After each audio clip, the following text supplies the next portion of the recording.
السلام علیکم ورحمۃ اللہ۔ محترم بھائی کا سوال ہے جو سنتیں دو کر کے پڑھنا یا چار اکٹھی پڑھنا۔ محترم بھائی، نفل نماز جو ہے وہ دو کر کے پڑھنا زیادہ افضل ہے۔ ایک تو صحیح مسلم وغیرہ کی حدیث ہے صلاۃ اللیل مثنا مثنا، رات کی نماز دو رکھتے ہیں۔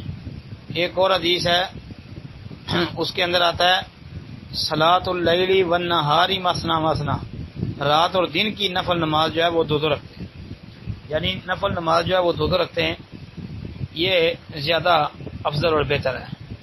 اب باقی اس کے بارے میں جو تفصیل ہے وہ میں نے پہلے بھی کئی دفعہ عرض کی ہے۔ آپ گروپ ایڈمن محترم جابر بھٹی جو ہیں ہمارے، انہوں نے جو ہے ویڈیو بنائی ہوگی، کیونکہ وہ میرے سوالوں کی ویڈیو بنا کر یوٹیوب پر اپلوڈ کر دیتے ہیں۔ ان سے رابطہ کر لیں، انشاءاللہ وہ آپ کو بھیج دیں گے، وہ سنیں تو اس کے اندر تفصیل کے ساتھ میں نے انشاءاللہ بتایا ہوا ہے۔ السلام علیکم ورحمۃ اللہ۔